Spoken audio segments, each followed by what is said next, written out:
mengajukan pinjaman KPR di BTN Syariah. Oke, silahkan simak video singkat ini dan juga teman-teman yang sedang mengincar rumah.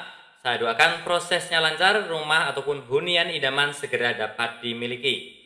Jadi teman-teman di BTN itu memang sudah ada ya, dari sudah agak lama ada pinjaman KPR dengan prinsip syariah, yaitu membeli rumah yang menerapkan prinsip-prinsip syariah Islam, bebas dari riba ataupun juga bunga. Jadi nanti menggunakan akad seperti murabahah jual beli, di mana semuanya sudah disepakati bersama di awal. Oke teman-teman, silahkan simak video singkat ini.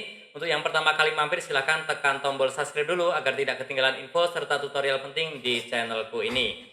Apa saja sih kelebihan kalau kita mengajukan pinjaman KPR di BTN Syariah? Jadi sudah pasti bebas riba, kemudian juga angsuran tetap dan juga ringan ya. Jadi kalau syariah itu angsurannya tetap. Kita tidak akan kaget di belakang bunganya naik tinggi ataupun angsurannya melonjak ya. Jadi yang pengen angsurannya tetap silahkan memilih yang syariah seperti ini ya. Kemudian tidak ada denda keterlambatan dan juga uang muka DP-nya ringan ya. Dan juga prosesnya transparan, tidak ada yang namanya bunga floating yang tiba-tiba melonjak tinggi ya. Dan juga pilihan produknya beragam, nanti kita cek saja ya. Nah, kemudian syaratnya apa saja kalau kita ingin mengajukan pinjaman perumahan KPR melalui BTN Syariah? Yang pasti adalah warga negara Indonesia, usia minimal 21 tahun ataupun sudah menikah, minimum masa kerja 1 tahun bagi karyawan, dan juga untuk minimum yang pengusaha adalah 2 tahun di tempat di bidang yang sama ya. Dan juga pemohon ataupun pasangan suami istri tidak memiliki rumah dan belum pernah menerima subsidi pemerintah untuk kepemilikan rumah. Jadi memang di PTN ini khusus untuk diperuntukkan untuk yang belum pernah sama sekali memiliki rumah ya. Karena ada subsidinya dari pemerintah. Jadi agar tetap tepat sasaran, maka diperuntukkan untuk mereka yang memang belum memiliki rumah sama sekali. Dan juga yang pasti EKTP harusnya punya, dan juga pada saat pembiayaan lunas usia tidak lebih dari 65 tahun.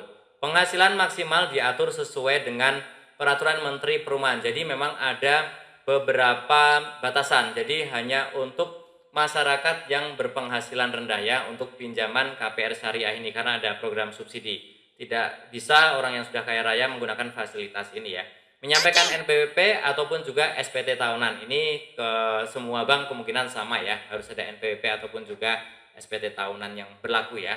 Dan dokumennya apa saja teman-teman bisa cermati di sini. Di sini ada list dokumennya.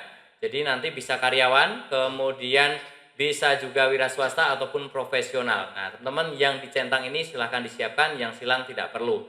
Contoh formulir pengajuan nanti teman-teman bisa dapatkan di kantor BTN ya. Kemudian fotokopi KTP milik kita ataupun milik pasangan, kartu keluarga, surat nikah ataupun surat cerai, kemudian fotokopi surat pegawai untuk yang karyawan, kemudian slip gaji juga untuk yang karyawan, kemudian surat keterangan penghasilan ini untuk yang wira swasta dan juga profesional. Silahkan dibaca saja semuanya, intinya yang centang-centang silahkan disiapkan dulu ya. Untuk yang silang tidak perlu. Baru setelah itu kalau semuanya lengkap silahkan baru mengajukan pinjamannya ya. Oke, kemudian untuk persyaratan dokumen jaminan tentunya adalah sertifikat. Jadi rumah yang akan kita beli pastikan sudah ada sertifikat. Bisa hanya hak guna bangun, syukur-syukur sudah hak milik ya. Jadi ini pastikan ada. Teman-teman bisa mendapatkan dokumen ini dengan cara meminta ke pihak developer. Mereka sudah biasa kita minta ataupun pembeli minta dokumen seperti ini, nanti akan diberikan fotokopiannya ya. Nah, setelah itu biayanya. Jadi teman-teman kita harus menyiapkan beberapa biaya yang akan timbul biasanya di awal masa di masa awal KPR ini ya. Jadi yang pertama biaya administrasi, semua bank ada, kemudian appraisal rumah juga ini meskipun dari developer tetap akan ada biaya appraisal, jadi nanti akan dinilai ulang rumahnya itu harganya berapa. Biaya notaris biasa untuk balik namanya ya, dan juga untuk ini itu bagian administrasi terkait KPR ini, dan juga nanti ada APHT, SKMHT juga ya. Ini semua bank sama ya. Nah, teman-teman setelah mengetahui tentang biaya, kita bisa mengetahui cara mendaftarnya. Jadi pastikan teman-teman memiliki dokumen lengkap, dokumen yang ada di sini ya. Silahkan disiapkan dulu sesuai kriteria ataupun kategori. Teman-teman masuk karyawan, swasta ataupun juga yang profesional. Kemudian setelah itu teman-teman nanti akan ada proses verifikasi dari pihak bank. Kita tinggal menunggu sekitar semingguan kemungkinan. Dan pastikan nanti dananya cukup, karena teman-teman harus menyiapkan dana yang ini ya. Uang muka, kemudian administrasi, appraisal, notaris, dan juga SKMHT ataupun APHT ya. ini silahkan dipersiapkan. Rata-rata berapa ya, sekitar 10% sih rata-rata ya, tapi biasanya nanti akan dijelaskan lebih rinci lagi. Jadi teman-teman bisa menyiapkan dananya di awal ya. Dan nanti akan ada akad kredit. Setelah semuanya oke, akan dijadwalkan akad kredit, dan setelah itu pencairan, dan teman-teman bisa langsung menempati rumah idaman teman-teman ya. Oke, sebelum semuanya dilakukan, mungkin teman-teman sebaiknya melakukan simulasi pinjaman. Jadi saat tahu harga jualnya berapa, teman-teman akan tahu nanti itu cicilannya berapa, agar jangan sampai kaget. Setelah menjalani semua ternyata nanti cicilannya terlalu berat atau seperti apa ya. Oke, bisa teman-teman klik link ini, nanti linknya ini ada di deskripsi ya. Teman-teman tidak perlu klik, silahkan cek saja di deskripsi video ini ya. Tampilannya adalah seperti ini. Oke, ini adalah tampilannya, kemudian teman-teman bisa cek di sini ya. Di sini bagian KPR ya. Nah, silahkan dipilih saja, misalkan pilih yang pembiayaan properti, BTN IB itu adalah untuk yang syariah ya, kemudian harga jualnya berapa. Misalkan harga jualnya untuk yang BTN ini mungkin 200 ya, tapi sebenarnya diatur, biasanya tuh di bawah 200, tapi misalkan kita isi 200 juta ya, seperti itu.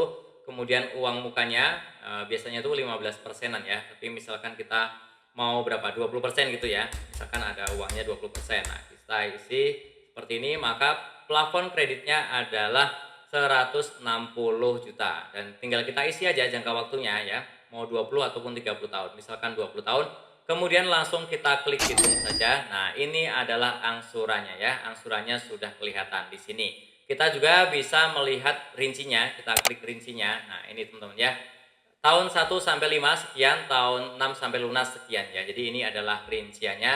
Jadi kita tidak kaget lagi nanti karena sudah tahu dari awal ya, tidak ada floating-floatingan kalau di BTN Syariah ya. Nah, teman-teman bisa klik di sini untuk melihat kantor cabang terdekat di kota teman-teman ya.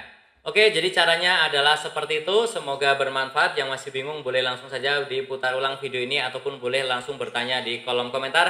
Kembali saya doakan prosesnya lancar, hunian ataupun tempat tinggal ataupun rumah idamannya segera dapat dimiliki. Dan tentunya masih banyak lagi info serta tutorial penting di channelku ini. Jangan lupa tekan tombol subscribe, like, dan juga share. Sampai jumpa di videoku selanjutnya. Terima kasih.